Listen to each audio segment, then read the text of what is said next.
একটা প্রশ্ন এসে উত্তর দিয়ে দিই। আসসালামু আলাইকুম ওয়া রাহমাতুল্লাহি ওয়া বারাকাতুহু। ওয়া আলাইকুম আসসালাম ওয়া রাহমাতুল্লাহি ওয়া বারাকাতুহু। চাহারম ও চল্লিশা করা জায়েজ কি না জায়েজ, হাদিস ও কোরআন দিয়ে জানাবেন। বাবা, চাহারম চাল্লিশা কাকে বলে? একটা বর্ধমানের দিকে পোল্ট্রি মুরগি বেরিয়েছে, আপনারা জানেন কি জানেন না? এ পোল্ট্রি মুরগি ওর প্যাড দেখবেন তো মনে করবেন যে 5টা ডেলিভারি আছে। এ বক্তব্য দিচ্ছে যে আমাকে কেউ যদি 4 দিনে চাহারম 40 দিনে 40 দেখাইতে পারে তো আমি বীরভূম থেকে জুতোর গলা মালাই দিয়ে যাবো। মানে বীরভূমে বক্তব্য দিচ্ছিল। আচ্ছা বলেন তো বাবা, ওদের মাদ্রাসা সবচেয়ে বড় আর নাম হচ্ছে দারুল উলুম দেওবন্দ, জামিয়া সালাফিয়া। আমি আপনাদের এই বাঙালে বলছি যে কেউ যদি দারুল উলুম দেওবন্দ নামের মাদ্রাসা, জামিয়া সালাফিয়া নামের মাদ্রাসা কোরআন হাদিসে দেখাইতে পারে তো আমি জুতোর গলা গায়ে মানে পড়ে যাব না এখান থেকে, আমার 10 লাখ টাকার 4 চাকা গাড়ি দিয়ে চলে যাব। এখন বলবে হুজুর দারুল উলুম দেওবন্দ জামিয়া সালাফিয়া তো মাদ্রাসার নাম একটা পরিচয়ের জন্য রাখা হয়েছে, আসল উদ্দেশ্য তো ছেলেপিলেকে দ্বীনের শিক্ষা দেওয়া, এটাই বলবে। তো বেটা 4 দিনে করি তাই আমরা চাহারম বলি, 40 দিনে করি তাই 40 বলি। আসল উদ্দেশ্য হচ্ছে ইসালে সওয়াব করা। আর ইসালে সওয়াব কোরআন থেকে প্রমাণিত, হাদিস থেকে প্রমাণিত। ইসাল মানে হচ্ছে পাঠানো, সওয়াব মানে হচ্ছে নেকি। জীবিত ব্যক্তি কোনো ভালো কাজ করে, নেকির কাজ করে, তার সওয়াব মৃত্যু ব্যক্তির নামে বকশে দেয়, পাঠিয়ে দেয়, তাকে বলা হয় ইসালে সওয়াব। এই বিষয়ে কয়েকটি হাদিস আপনাকে শুনিয়ে দিচ্ছি আমি। আমরা 40 কি করি বাবা? আমরা 40 মানুষকে খাওয়া দাওয়া করাই, পানি পান করাই, কোরআন তেলাওয়াত করাই, মানুষজনকে ডেকে যারা কোরআন তেলাওয়াত করতে জানে মাদ্রাসা তালবিনকে ডেকে কোরআন খানি করাই, কলমা খানি করাই, এটাই তো হয়। আর দোয়া নাকি বলেন? আর জোরে বলেন। 4 দিনে করি তাই চাহারম, 40 দিনে করলে 40 বলা হয়। আসল হচ্ছে ইসালে সওয়াব। এখন দেখবো এখানে যে কর্মগুলি করা হয় সেইগুলো কোরআন হাদিসে আছে না নাই। কিছু লোক বলতে চায় আমরা মরা বাড়ি খাই না। তো তুই যার বাড়িতে খেতে যা, কোনো না কোনো দিন তো তার বাড়ি কেউ না কেউ মরেছে, নাকি বলেন বাবা? আর তুই খাবি কেন? নবীর ইসলাম মানলি তো খাবি, তুমি তো মৌলবীর ইসলাম মানো। শুনেন আপনাকে একটি হাদিস শুনিয়ে দিই। আবু দাউদ শরীফ, কিতাবটির নাম সাদ বিন আবাদা রাদিয়াল্লাহু তাআলা আনহু, নবীর বিখ্যাত সাহাবী, হাদিসের সনদ বিশুদ্ধ সহিহ। নবী পাক সাল্লাল্লাহু আলাইহি সাল্লামের নিকটে এসেছেন, ইয়া রাসূলুল্লাহ আমার মা ইন্তেকাল করেছেন, আমি চাই যে আমার মায়ের নামে কিছু সাদকা করব, তো আপনি আমাকে বলেন আমি কি জিনিস সাদকা করলে আমার মায়ের জন্য ভালো হবে? রাসূল পাক বললেন পানি সাদকা করো।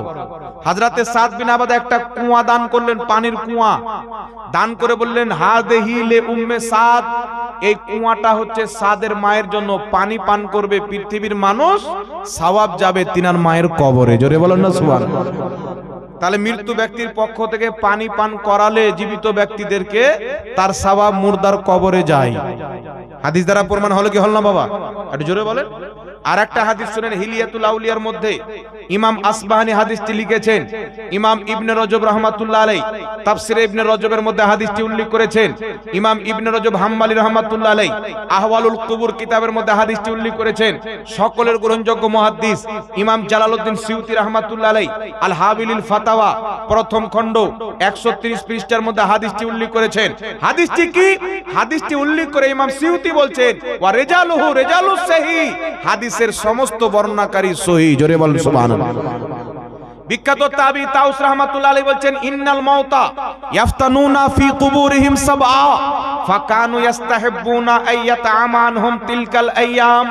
হযরতে তাউস রাহমাতুল্লাহ আলাইহি বলছেন সাহাবায়ে কেরামের জামানায়, আমরা তাবেঈনদের জামানায় যখন কোনো মানুষ মারা যেত, ওই মানুষের রুহে মাগফিরাতের জন্য, ইসালে সওয়াবের জন্য আমরা 7 দিন পর্যন্ত মানুষকে খাওয়া দাওয়া করাতাম। একটু জোরে বলতে হবে সুবহানাল্লাহ। কি জন্য খাওয়া দাওয়া করাতেন? তাউস রাহমাতুল্লাহ আলাইহি বলছেন আমাদের সাহাবাদের ধারণা মানুষ যখন মারা যায় কবরে 7 দিন পর্যন্ত খুব মুসিবতে ফিতনাতে থাকে, তাই আমরা 7 দিন পর্যন্ত তাদের পক্ষ থেকে মানুষকে খাওয়া দাওয়া করাতাম, আর সেই খাবারের সওয়াব তাদের নামে ইসাল করে দিতাম যেন ফিতনা থেকে কবরে হিফাজতে থাকে। তাহলে মৃত্যু ব্যক্তির নামে খাওয়া দাওয়া করানো আজকের তৈরি করা না সাহাবার জামানা থেকে আসছে বাবা? জোরে বলেন।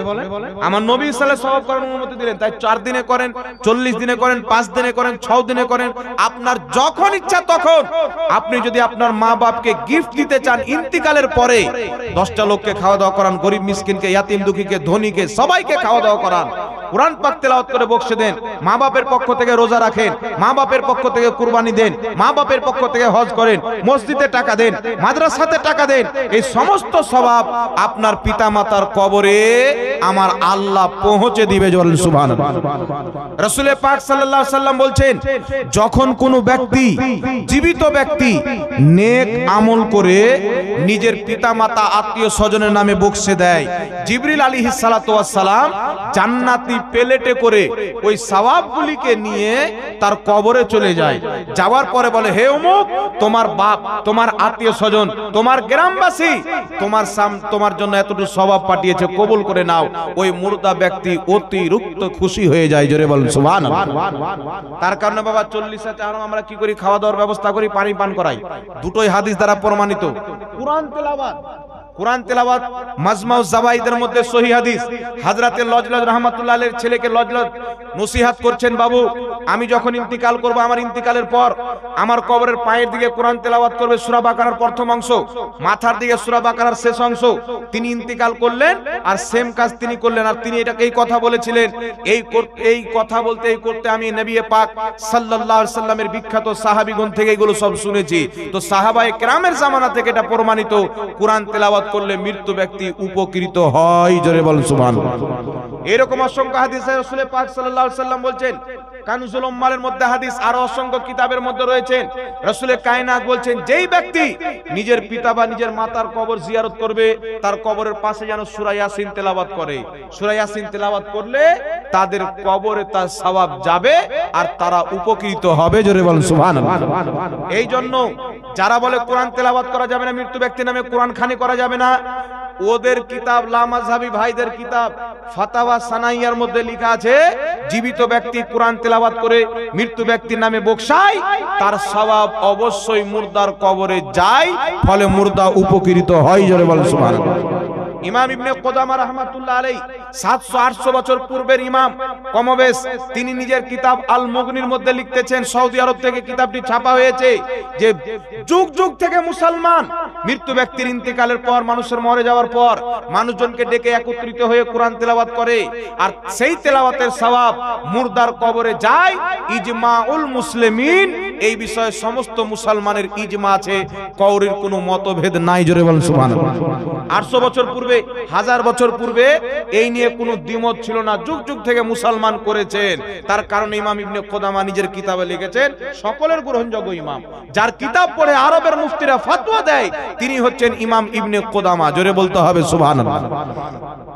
এই জন্য বিরাদ ইসলাম ইমাম সিয়ুতি রাহমাতুল্লাহ আলাইহি অসংখ্য হাদিসের দলিল দিয়ে নিজের কিতাব শারহুস সুদুরের মধ্যে লিখতেছেন, মানুষের মারা যাওয়ার পর যারা কোরআন তেলাওয়াত করতে জানে তাদেরকে একত্রিত করে কোরআন তেলাওয়াত করলে সেই তেলাওয়াতের সওয়াব মুর্দার কবরে যায়, ফলে মুর্দা উপকৃত হয়। একটু জোরে বলতে হবে সুবহানাল্লাহ। অসংখ্য হাদিস দ্বারা প্রমাণিত, এমন কি যে লামাযহাবীদের কিতাব দ্বারাও প্রমাণিত। এখন তারা বলতে চাই, হুজুর আপনার বাপ মারা গেছে, আপনার মা মারা গেছে, আপনি তেলাওয়াত করেন, আপনার বউ করবে, আপনার ছেলে মেয়ে করবে, ভাড়া করা লোক আনার দরকার কি? ওই মাদ্রাসা থেকে, ধানগাড়া মাদ্রাসা থেকে 10টা তালিম নিয়ে চলে আসলো, এই মাদ্রাসা থেকে 10টা তালিম নিয়ে চলে আসলো। আপনার বাপ মারা গেছে, আপনি করেন, ভাড়া করা হুজুর নিয়ে আসার দরকার কি? ভাড়া করা মৌলবি নিয়ে আসার দরকার কি? আচ্ছা বলেন তো বাবা, যেই মৌলবি এই ফতোয়া দিচ্ছে, কলকাতার ভেড়ার, বর্ধমানের পোল্ট্রি মুরগি, এদের বাপ মায়ের বিয়ে ভাড়া করা মৌলবি পড়াইছিল কি পড়ায়নি বলেন? জি, আর বাপ মায়ের বিয়ে পড়িয়েছিল, মৌলবিকে টাকা দিয়েছিল না? ওটাও চিটারি করে নিয়েছে, দিয়েছে কি দেয়নি বলেন? এদের মসজিদের ইমামটা ভাড়া করা কি ভাড়া করা নয়? আর মাদ্রাসার মৌলবি ভাড়া করা কি ভাড়া করা নয়? তো যদি ভাড়া করে লোক নিয়ে আসলে যদি নাজায়েজ হয়ে যায়, তো তোর বাপ মায়ের বিয়ে পড়ার যে মৌলবি, ওকে তো 500 টাকা দিয়ে ভাড়া করে নিয়ে এসেছিলি, তাহলে বাপ মায়ের বিয়েটা যদি হারাম হয় তো বেটাটা কি হবে বাবা? কথা বলেন। মসজিদে 5 ওয়াক্তের নামাজ ভাড়া করা ইমামে হচ্ছে, কোনো অসুবিধা নেই, মৌলবি ফতোয়া মারে না। জালসা করতে আসছে বেটা 20,000 টাকা নিয়ে, ও বেটা নিজেই ভাড়া হয়ে আসছে, তা তো তোর জালসা শুনেই হারাম রে পাগলা, তোর ফতোয়া অনুযায়ী কোন কাজ আছে যে মৌলবিকে ভাড়া ছাড়া হয়ে যায় বলেন তো? মৌলবি আসে ফ্রিতে, মোহাব্বতের সহিত কিছু নাজরানা আপনারা দেন, আলিম উলমারও তো সংসার আছে না, কি বলেন বাবা? ইমাম সাহেব আছে। এখন তো এমন অবস্থা হয়ে গেছে সমাজে যে ইমাম সাহেবের বেতন 5,000, 6,000, 7,000, 8,000। বাবা 8,000 টাকাতে কওরের সংসার চলবে? একটা সত্য কথা আমাকে বলেন তো আপনারা, 8,000 টাকাতে কওরের সংসার চলবে? 7,000 টাকাতে কওরের সংসার চলবে? একটা ইমাম সাহেব যদি চাই যে আমার ছেলেকে একটা ভালো স্কুলে পড়াবো, মিশনে ইংলিশ শিখাবো, অঙ্ক শিখাবো, গণিত শিখাবো, ম্যাথমেটিক্স শিখাবো, তাহলে ও নিজের ছেলেটাকে পড়াতে পারবে 8,000 টাকা বেতনে? ও পেট চালাবে না, বউয়ের কাপড় কিনে দিবে না, ছেলেকে স্কুলে পড়াবে। তো আলিম উলমাদের ছেলে পেলে মিশনে পড়া জায়েজ আছে না না জায়েজ? কথা বলে। ওদের পড়াতে হবে কি হবে না? শিক্ষা তো সবাইকে শিক্ষা করতে হবে, কিন্তু আপনি যদি আপনার গ্রামের বেতন মানে মৌলভী সাহেবকে, ইমামকে বেতন দেন 8,000, তাহলে ওর বেটা কোনোদিন স্কুলে কলেজে রাখতে পারবে না। কারণ একটা ছেলেকে যদি রাখেন, আমার বড় ভাইয়ের দুটো ছেলে থাকে, মাসে 3,000 টাকা করে নেয়, আর ফল ফুরুটি দিতে হয় মাসে দুটার পিছনে 6-7 হাজার করে চলে যায়।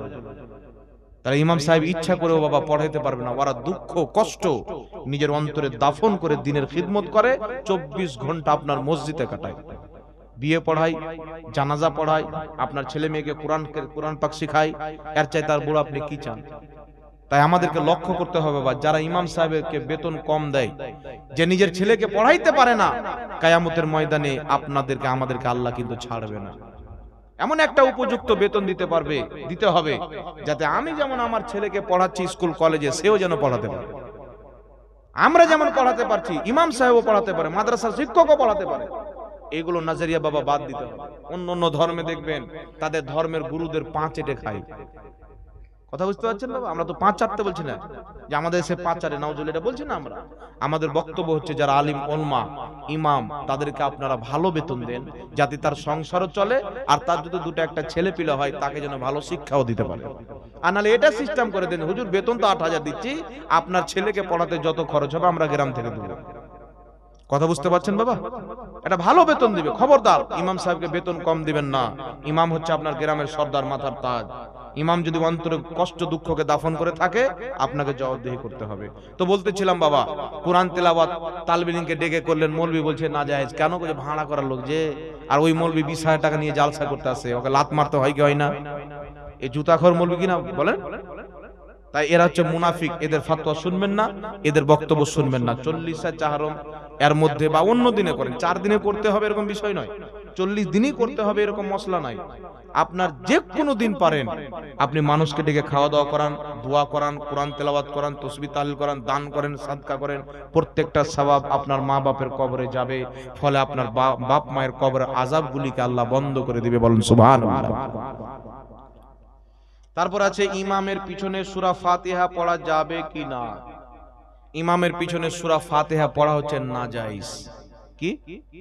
ইমামের পিছনে সূরা ফাতিহা পড়া নাজায়েজ। এখন দলিল দিয়ে দিচ্ছি বাবা, এটা মশলাটা বলে দিলাম, এখন দলিলটাও নিয়ে নিন। দলিল হচ্ছে যে ইমাম সাহেবের পিছনে আমরা সূরা ফাতিহা পড়ি না। যারা পড়ে তাদের দলিল কি? বুখারী শরীফের হাদিস। রাসূল পাক সাল্লাল্লাহু আলাইহি সাল্লাম বলছেন, যেই ব্যক্তি সূরা ফাতিহা পড়লো না তার নামাজ হলো না। এই ভালো করে শুনেন, যেই ব্যক্তি সূরা ফাতিহা পড়লো না তার নামাজ হলো না। হাদিস বুখারী মুসলিম। নবী পাক বলছেন, ইন্নামা জয়লাল ইমামু লিয়ুতাম্মা বিহি ফাইদা কাব্বারা ফাকাব্বিরু ফাইদা কারা ফানসিতু।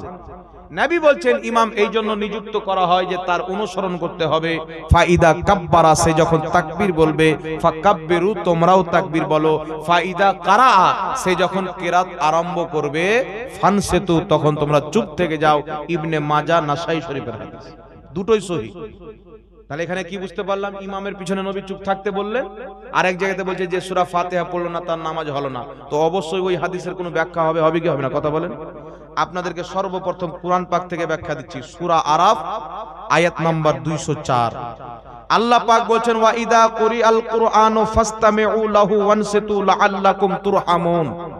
আল্লাহ বলছেন যখন কিরাত আরম্ভ করা হবে তখন চুপচাপ মনোযোগ সহকারে শ্রবণ করো, যেন তোমাদের প্রতি রহম করা হয়, দয়া করা হয়। একটু জোরে বলেন সুবহানাল্লাহ। এই বিষয়ে বিশ্ববিখ্যাত ইমাম বুখারী রাহমাতুল্লাহ আলাইহির শিক্ষক ওস্তাদ ইমাম মালিক রাহমাতুল্লাহ আলাইহি বলছেন, ইমাম মালিক রাহমাতুল্লাহ আলাইহি বলছেন, কোন কিতাব আছে? আল মুগনি, প্রথম খণ্ড 490 পৃষ্ঠার মধ্যে রয়েছেন। ইমাম মালিক বলছেন, আজমা আন-নাস আলা আন্না হাদিহিল আয়াত ফিস সালাত। ইমাম মালিক বলছেন যে এই যে আয়াত আল্লাহ বলছেন কিরাত যখন আরম্ভ করা হবে চুপচাপ মনোযোগ সহকারে শ্রবণ করো, যেন তোমাদের প্রতি রহম করা হয়, এই বিষয়ে সকলের ঐক্যমত যে এই আয়াতটি নামাজীদের জন্য নাজিল হয়েছে। বলেন সুবহানাল্লাহ। ইমাম যেমনই কেরাত চালু করবে নামাজীকে চুপ থাকা জরুরি, ওকে চুপ থাকতে হবে। তারপর আরেকটি দলিল নিয়ে এলেন।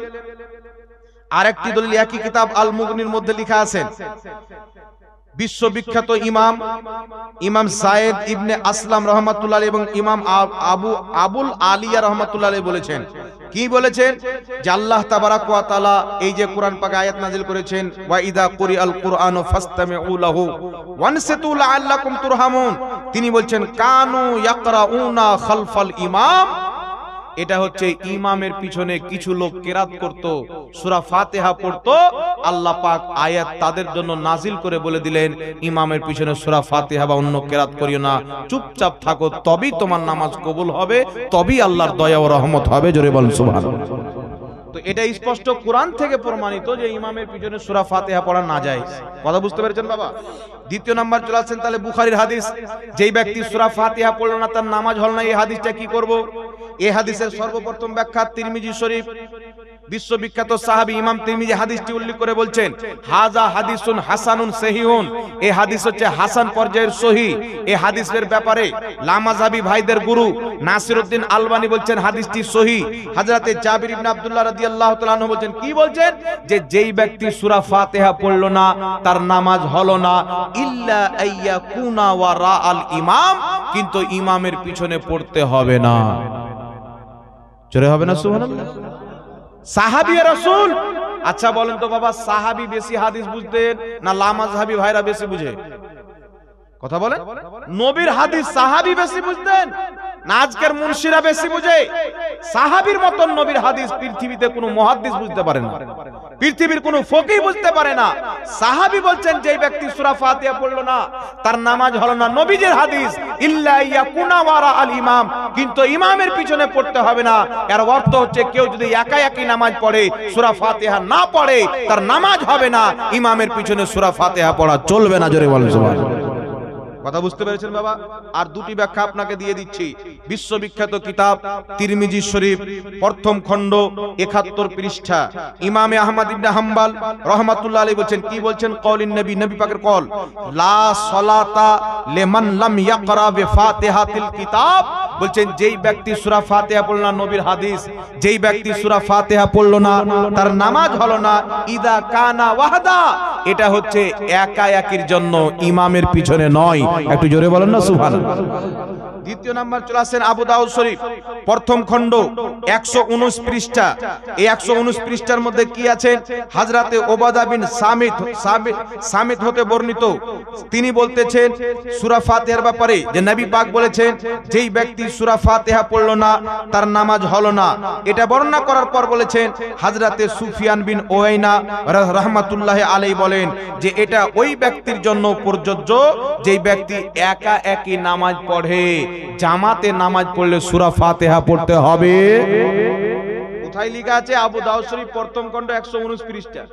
হাদিসের কিতাবই এর ব্যাখ্যা করে দেওয়া হয়েছে যে সূরা ফাতিহা পড়লো না তার নামাজ হলো না, এটা একা একই জন্য। সাহাবা বলছে একা একই জন্য, ইমাম সুফিয়ান বলছেন একা একই জন্য, ইমাম আহমদ বলছেন একা একই জন্য, আল্লাহ বলছেন ইমামের পিছনে চুপচাপ থাকো, নবী বলছেন চুপচাপ থাকো। এখন কোন মৌলবি যদি হাদিসের অপব্যাখ্যা করে সবাইকে ইমামের পিছনে নামাজ পড়ায়, সূরা ফাতিহা পড়ায়, অবৈধ নাজায়েজ কাজ করলো, সে তার হিসাব সে দিবে। আমরা নিজের নামাজ খারাপ করতে পারি? মশলা বুঝতে পেরেছেন বাবা? তাই ইমামের পিছনে সূরা ফাতিহা পড়া নাজায়েজ, চুপচাপ থাকতে হবে, সূরা ফাতিহা পড়া চলবে না। তারপরে চলে আসে এর দলিল কোরআন পাক থেকেও দিলাম, হাদিস এবং হাদিসের ব্যাখ্যা দিয়ে দিলাম সাহাবা থেকে এবং ইমামদের থেকে। তালি মারবে না, চুপচাপ বসো। তালি মারা হারাম। তালি মারছো না, খাইনি খাচ্ছ বাবু তুমি? এইবার আরেকটি প্রশ্ন এসছে, সালাত ও সালাম পাঠ করা যাবে কি না, দয়া করে জানাবেন। নবীর প্রতি দুরূদ ও সালাম, সালাত ও সালাম পাঠ করা যাবে কি না? কোরআন পাক 22 পারা সূরাতুল আহজাব 56 নম্বর আয়াত, আল্লাহ বলছেন ইন্নাল্লাহা ওয়া মালাইকাতাহু ইউসাল্লুনা আলান নবী ইয়া আইয়ুহাল্লাযীনা আমানু সাল্লু আলাইহি ওয়া সাল্লিমু তাসলিমা। আল্লাহ বলছে নিশ্চয় আমি আমার ফেরেশতারা নবীর প্রতি দুরূদ পড়ি, হে ঈমানদার তোমরাও দুরূদ পড়ো আর খুব সালাম পড়ো। সুবহানাল্লাহ বলো। এখন বিষয় হচ্ছে বাবা, কিছু জাহিল মৌলবি বেরিয়েছে, বলছে এটা হচ্ছে নবীর টুপি, এটা হচ্ছে মৌলবীর টুপি, ভারতের টুপি। নবীর টুপি নেবেন না ভারতের টুপি নেবেন? বলেন তো বাবা কোনটা নেবেন? এটা নবীর টুপি, এটা ভারতের টুপি। আপনি নবীর টুপি নেবেন না ভারতের টুপি নেবেন? তো মানুষ বলছে ভারতের টুপি নেব। তো বলছে দুরুদে ইব্রাহিম আল্লাহুম্মা সাল্লি আলা মুহাম্মাদ ওয়া আলা আলি মুহাম্মাদ, এটা হচ্ছে নবীর দেওয়া দুরুদ। আর ইয়া নবী সালামু আলাইকা, এটা হচ্ছে ভারতের তৈরি করা দুরুদ। তো কোনটা নেবেন? তো মানুষ বলছে দুরুদ ইব্রাহিমটা নেব। কিন্তু ওই মৌলবি কত বড় ছক্কা দেখেন, ওই মৌলবি আবার নামাজ নবীর যখন নাম লিখছে, তো নবীর নাম নিলে দুরুদ পড়তে হবে। নবী বলছেন যেই ব্যক্তি আমার নাম নিল বা শুনলো, আমার প্রতি দুরুদ পড়লো না, ও ধ্বংস হয়ে যায়। তো নবীর নাম নিলে দুরুদ পড়তে হবে। এক মজলিসে 100 বার নিলে একবার পড়া ওয়াজিব, আর বারবার পড়া মুস্তাহাব। তো নবীর নাম যখন নিচ্ছে তো দুরুদ পড়তে হবে। তো তার নিকটে দুরুদ ইব্রাহিম ছাড়া অন্য দুরুদ পড়া যাবে না। তাহলে তার কর্তব্য ছিল সে দুরুদ পড়তো কি? নবীর নাম নিত, দুরুদ ইব্রাহিম পড়তো। 100 বার যদি নবীর নাম লাই 100 বার দুরুদ ইব্রাহিম পড়ে, বক্তব্য হবে বাবা না দুরুদ খাল্লাস? কিন্তু মৌলবি ফতোয়া দিচ্ছে দুরুদ ইব্রাহিম ছাড়া পড়া যাবে না। আবার ওই মৌলবি কি দুরুদ পড়ছে? সাল্লাল্লাহু আলাইহি ওয়াসাল্লাম, মৌলবির বানা দুরুদ। কথা বুঝতে পারছেন না পারেন না বাবা? সাল্লাল্লাহু আলাইহি ওয়াসাল্লাম বলছে এটা মৌলবির বানা, নবীর বানা নয়। তাহলে মৌলবি নিজের ফতোয়াতে আমল করে না, ওর ফতোয়াতে ও নিজেই জাহান্নামী। কথা বুঝতে পারলেন কি পারলেন না বাবা? তো দুরুদে ইব্রাহিম হোক অন্য যে কোনো দুরুদ পড়বেন, আল্লাহ আপনাকে সওয়াব দান করবে। কারণ কেউ কাউরির বাপের শানে দুরুদ বানায়নি, নবী মুস্তাফার শানে বানিয়েছেন। জোরে বলেন সুবহানাল্লাহ। কথা বুঝতে পেরেছেন বাবা? এখন বাংলাদেশে এক ডিজিটাল মৌলবি বেরিয়ে বলছে আল্লাহ পাক কোরআন পাকে কোথাও ইয়া নবী বলেনি। আল্লাহ পাক কি সুন্দর বলেছেন, ইয়া আইয়ুহান নবী, হে সম্মানিত নবী। আর ইয়া নবী বলে তুমি নবীকে অপমান করছো, বলছে আশিকা রাসূল। আল্লাহ বলেছেন ইয়া আইয়ুহান নবী, হে সম্মানিত নবী। আচ্ছা বাবা বলেন তো, ইয়া আইয়ুহান নবীর অর্থ যদি হে সম্মানিত নবী হয়, কোরআন পাকে আল্লাহ বলেছেন ইয়া আইয়ুহাল কাফিরুন, তাহলে অর্থ কি হবে? হে সম্মানিত কাফির। তো পাগলা ঘোড়া বোকা মৌলবি মূর্খ মুরগি মৌলবি এটাই জানে না যে কোরআন পাকে কোথায় কি বলা হয়েছে। কথা বলছেন কত বড় জাহিল। একটা কথা মনে রাখবেন, শারহে জামি বহুত বড় একটি বিশাল কিতাবের নাম। সেই কিতাবের মধ্যে লেখা আছে ইজা ক্বালা ইয়া রাজুলু ফামানাহু কামানা ইয়া আইয়ুহার রাজুল। আর ইয়া আইয়ুহান নবী বলে যে অর্থ হয়, ইয়া নবী বলে একই অর্থ হয়। সুবহানাল্লাহ। আব্বা বললেও মায়ের স্বামীকে বুঝায়, আর বাপ বললেও মায়ের স্বামীকে বুঝায়। কেউ যদি এসে বলে আব্বা বললে মায়ের স্বামী আর বাপ বললে খালার স্বামী, ও গাঁজাখোর মৌলবি মাতাল মৌলবি, স্টেজ থেকে নামিয়ে দেন, আমাদের রাঁচি পাঠিয়ে দেন ঝাড়খণ্ডে, ওখানে পাগলাখানা বড় আছে। বুঝতে পারছেন না? তো কোরআন পাক আছে ইয়া আইয়ুহান নবী, এর অর্থ হে সম্মানিত নবী নয়। আমাদের নবীর মতন সম্মান পৃথিবীতে কারোর আছে বাবা? আল্লাহর সৃষ্টিতে সবচেয়ে বেশি সম্মানিত। তার কারণে কোরআন পাকের আয়াত বিকৃত করে, কোরআন পাকের অর্থ ভুলভাল করে নবীকে সম্মান দেওয়া যাবে? কথা বুঝছেন বাবা? ইয়া আইয়ুহান নবী পৃথিবীর যে কোনো ডিকশনারি উঠান, গুগল পর্যন্ত লিখে চেক করে নেবেন, ইয়া আইয়ুহান নবীর অর্থ হলো হে নবী, আর ইয়া নবীর অর্থ হলো হে নবী। তাই কোরআন খুলেন, এই কোরআন পাকের মধ্যে লেখা আছে ইয়া আদম, ইয়া ইয়াহইয়া, ইয়া জাকারিয়া, ইয়া মূসা, আছে না নাই? তো ইয়া নবী বলে ডাকা তো আল্লাহর সুন্নাত। কোরআন পাকে ইয়া আইয়ুহান নবীও আছে, ইয়া আদমও আছে, ইয়া জাকারিয়াও আছে। এখন মৌলবি বলবে হুজুর আপনাকে যদি আমি নাম ধরে ডাকি এই জাহাঙ্গীর, বলেন তো এটা আদব হবে না বেয়াদব হবে? আমি বললাম বেয়াদব হবে। ও যে আপনারা নবীর নাম ধরে ডাকেন, এ নবী তো বেয়াদবি হলো না? আমি বললাম পাগলা, নবীর এটা নাম লয়, নবীটা হচ্ছে নবীর সম্মানজনক ডিগ্রি। সুবহানাল্লাহ। নবী এটা নাম। নবী আল্লাহ নবীকে নবুয়াত দিয়েছেন বলে নবী। আমাকে কেউ যদি এসে বলে মুফতি সাহেব ভালো আছেন, ভালো না খারাপ? ঠিক বললো না ভুল বললো? জি, মুফতি সাহেব বললো কেন আমি ইফতা করেছি মুফতি হয়েছে, তো মুফতি বললো সম্মান একটা শব্দ নাকি বলেন? তো আমার নবীকে আল্লাহ নবুয়াত দিয়েছেন, নবী বানিয়ে দিয়েছেন, তো এ নবী বলে ডাকলো মানে নবীকে সম্মান দিল। এ পাগলা জানে না যে এটা নবীর নাম লয়, নবীর সম্মান। নবী, রাসূল, হাবিব, এগুলো নবীর সম্মান। নবীর নাম হচ্ছে মুহাম্মদ, নবীর নাম হচ্ছে আহমদ, নবীর নাম হচ্ছে মুস্তাফা, নবীর নাম হচ্ছে মুস্তাবা। আর আল্লাহ পাক নবীকে নামই এমন দিয়েছেন যে ইয়া মুহাম্মদ বলে ডাকা ও জায়েজ আছে। জোরে বলেন সুবহানাল্লাহ। তার কারণে বিরাদ ইসলাম উঠান কিতাব আল আদবুল মুফরাদ, ইমাম বুখারী লিখেছেন হাদিসের মান হচ্ছে হাসান। আব্দুল্লাহ ইবনে উমর কুফার মাটিতে প্যারালাইসিস হয়েছিলেন, কুফা থেকে ডাক দিয়েছিলেন ইয়া মুহাম্মদ। জোরে বলেন সুবহানাল্লাহ। আর একজন মৌলবীকে দেখলাম বলছে, কিছু লোক আসলো, আসার পরে নবী মুস্তাফার বাড়ির বাইরে থেকে বলছে ইয়া মুহাম্মদ, ইয়া মুহাম্মদ, হে মুহাম্মদ বেরিয়ে আসেন, আপনার সঙ্গে দরকার আছে।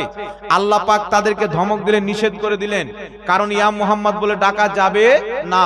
কিন্তু বিষয়টা এরকম নয় বাবা, বিষয় হচ্ছে যে আল্লাহর নবীকে যারা বাইরে থেকে ডাকছিল, আল্লাহর নবীকে বাইরে থেকে ডাকাটাই জায়েজ নাই। কেমন করে ডাকবেন?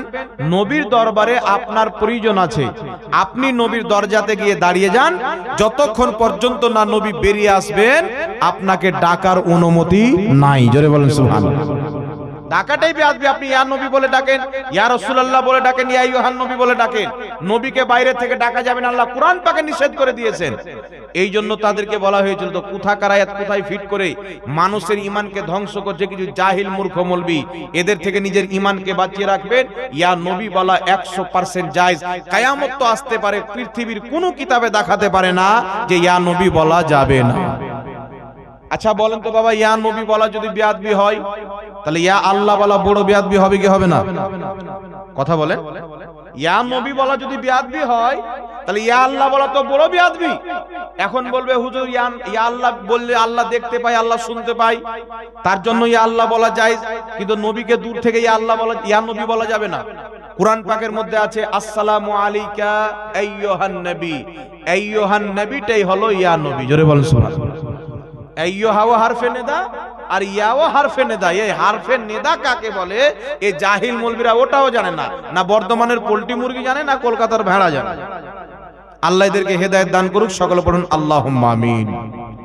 তার জন্য বিরাদ ইসলাম সিরাতে হালবিয়ার মধ্যে ইমাম হালবি রাহমাতুল্লাহ আলাইহি, বিশ্ববিখ্যাত ইমাম, সবাই তিনাকে মানেন, তিনি স্পষ্ট লিখেছেন কায়াম করা মুস্তাহাব। জোরে বলেন সুবহানাল্লাহ। ইমাম ইবনে হাজার আসকালানী ফাতহুল বারির মধ্যে লিখছেন কায়াম করা মুস্তাহাব। ইমাম বাইহাকি রাহমাতুল্লাহ আলাইহি বলছেন 1000 বছর 1100 বছর পূর্বে কায়াম করা মুস্তাহাব। বিশ্ববিখ্যাত ইমাম আব্দুল হক মুহাদ্দিস দেহলভী আল বুখারী বলছেন কায়াম করা মুস্তাহাব।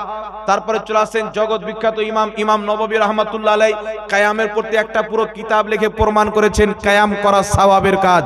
একটু জোরে বলতে হবে সুবহানাল্লাহ। তো ইয়া নবী সালামুন আলাইকা পড়া, আল্লাহুম্মা সাল্লি আলা সাইয়্যিদিনা মুহাম্মাদুম পড়া, আসসালাতু ওয়াসসালামু আলাইকা ইয়া রাসূলুল্লাহ পড়া, আসসালামু আলাইকা আইয়ুহান নবী পড়া। অনেক তরিকা নবীকে সালাম দেওয়ার রয়েছে, যেই তরিকাতে সালাম দিবেন আপনি সওয়াব পাবেন। আর কেউ যদি নবীর দুরূদ সালামকে মাজাক বানায়, কেউ যদি নবীর দুরূদ সালামকে অবৈধ মনে করে, ওর ঈমানটাও শেষ, ওর বউটাও শেষ। কথা বুঝতে পেরেছেন বাবা? কেউ যদি মুতলাকান ডাইরেক্ট বলে দুরূদ পড়া হারাম, ওর ঈমানও শেষ হয়ে যাবে, বিয়েটাও ভঙ্গ হয়ে যাবে। আল্লাহ বুঝার তৌফিক দান করুক, সকলকে হেদায়েত দান করুক, সকলে পড়ুন আল্লাহুম্মা আমিন। আর আছে নাকি হযরত? একটা আর আছে, মসজিদে ঝান্ডা লাগানো যাবে কিনা? দুনিয়ার সবচাইতে বড় মসজিদ হচ্ছে কাবা ঘর, না কি বলেন বাবা? কাবা মসজিদ না বাড়ি বলেন? কে মেম্বার সাহেব ভোগা দিয়েন না। এটা কে দিলেন বাবা? একজন ভাই আমার 1000 টাকা দিলেন, নামটা ভুলে গেলাম, কে ছিলেন উনি?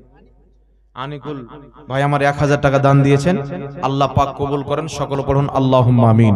সিনিয়র কমিটির কাছে আমার অনুরোধ যে তোমরা এসে একটু হুজুরের সঙ্গে সালাম করে যাও। যারা সিনিয়র কমিটিতে যাদের নাম আছে, সালাম করার মানে সবাই বুঝে, সালাম করে যাও মানে হুজুরের কাছে এসে কিছু টাকা দিয়ে যাও। সিনিয়র কমিটি কারা আছেন? আসেন একটু তাড়াতাড়ি আসেন, বক্তব্য নাম সিনিয়র কমিটিতে আছে। হ্যাঁ, যারা সিনিয়র কমিটি আছেন আসেন, মসজিদের কামে আপনারা হক বাড়ান। এখানে একটা মশলা আছে, জিজ্ঞাসা করেছেন, আমি বলতে বলতে আপনারা চলে আসেন। মসজিদে ঝান্ডা লাগানো যাবে কি যাবে না? ইমাম সিউতি রাহমাতুল্লাহ আলাইহি খাসায়েসুল কুবরার মধ্যে হাদিস লিখেছেন।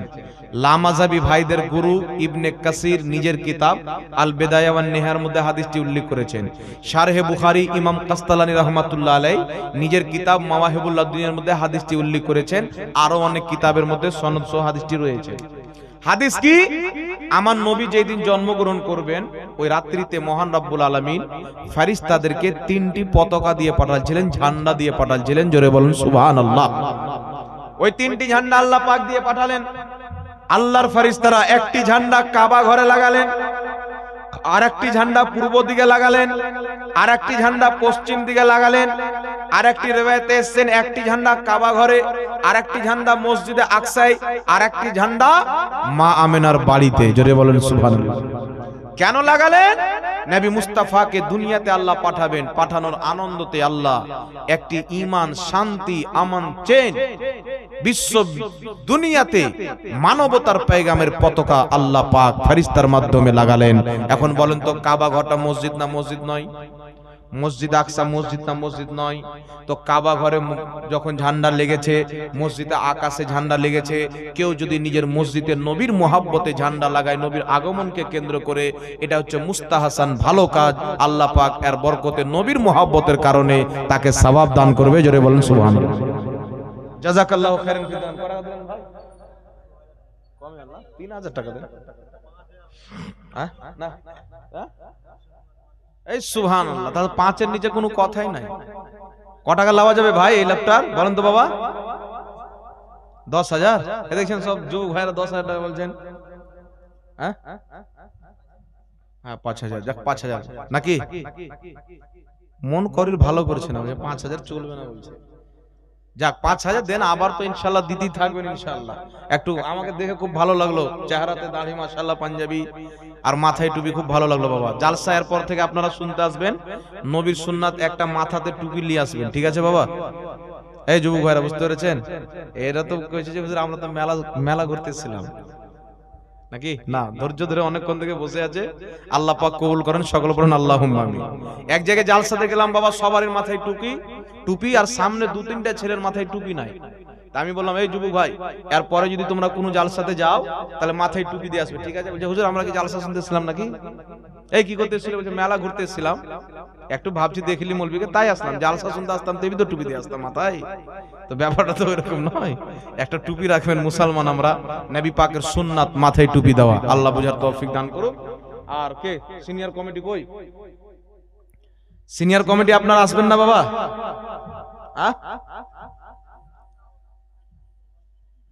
আপনার তাহই আসেন আসেন আসেন ভাই, আসেন আসেন। কি নামটা বলেন? মানিরুল। মানিরুল বাবা আমার, বলেন দেখি কিছু বলেন। আপনি মুখে একটা কিছু বলেন, দেন।